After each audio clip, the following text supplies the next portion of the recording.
Hello everyone, welcome back to my channel. So এই যে আমার হাতে কিছু কিলে আছে, এগুলো কিছুদিন আগেকার, এগুলো অনেক ড্রাই হয়ে গিয়েছে, মানে শক্ত হয়ে গেছে।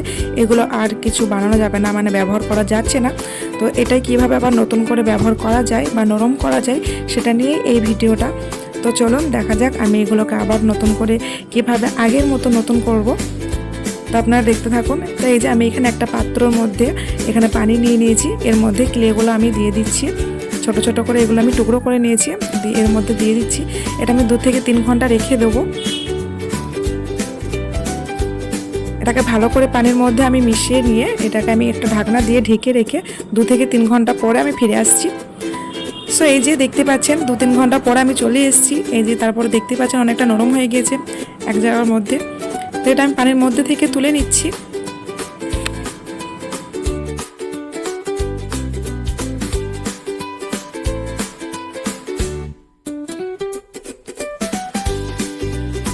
এরপর এগুলোকে আমি ভালো করে নরম করে নেবো, মানে ভেঙে নেবো, একটা যেন দানা না থাকে এর মধ্যে।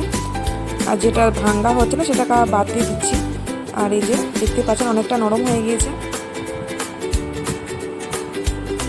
তো আমি এটাকে হাতে করে ভালো করে মানে দলিয়ে দলিয়ে এগুলোকে ভেঙে দেবো। সো এই যে আমার এইদিকে এগুলো অনেক নরম হয়ে গিয়েছে। সো এর মধ্যে আমি দিয়ে দিচ্ছি পাউডার। এই পাউডারটা যে কোনো পাউডার নিলেই হবে। তো পাউডারের সঙ্গে এটাকে ভালো করে আমি মাখিয়ে নিচ্ছি, মিক্স করে নিচ্ছি। এই যে দেখতেই পাচ্ছেন। সো আপনাদেরকে আরেকটা টিপস আমি শেয়ার করছি, সেটা হচ্ছে যদি কারো না হয় এটা, মানে আরও যদি নরম না হয় ভালোভাবে ঠিকঠাকভাবে, তাহলে সেই সর্ষে আপনারা একটু বডি লোশন দিতে পারেন, যে কোনো বডি লোশন। সো আমার এমনি হয়ে গিয়েছে এটা নরম, আমার বডি লোশনটা দিতে হয়নি, কিন্তু আমি এর আগে ট্রাই করেছিলাম বডি লোশন দিলে পারেও এটা খুবই নরম হয়ে যায়, সফট হয়ে যায় আগের মতনই। তো সেটা আপনাদের সঙ্গে একটু শেয়ার করে নিলাম। এই যে দেখতে পাচ্ছেন আমার কিন্তু একদম আগের মতো হয়ে গিয়েছে।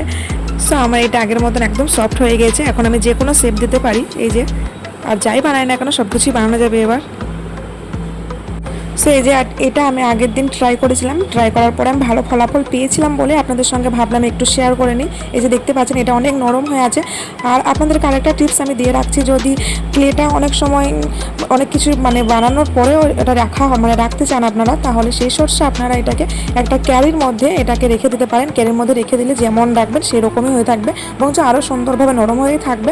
তো এটা আমি কালকে রেখে দিয়েছিলাম, তো আজকে দেখছি আরও সফট হয়ে গিয়েছে। তো আপনারা চাইলে এটা ট্রাই করে দেখতে পারেন, যে কোনো ক্যারির মধ্যে আপনারা রেখে দিতে পারেন ব্যবহার করার পরেও।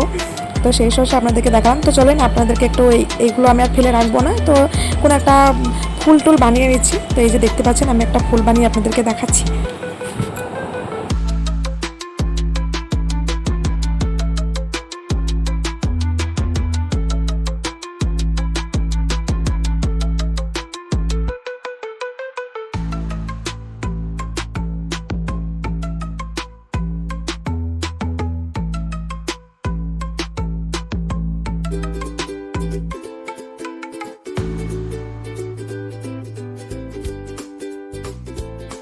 এই যে আমার ফুলটা বানানো হয়ে গিয়েছে, কেমন হয়েছে অবশ্যই কমেন্টে জানাবেন। আর যদি আমার ভিডিওটা আপনাদের ভালো লেগে থাকে তো লাইক কমেন্ট শেয়ার করবেন, আর অবশ্যই আমার চ্যানেলটা সাবস্ক্রাইব করবেন। ততক্ষণ সবাই ভালো থাকবেন, দেখা হচ্ছে নেক্সট ভিডিওতে।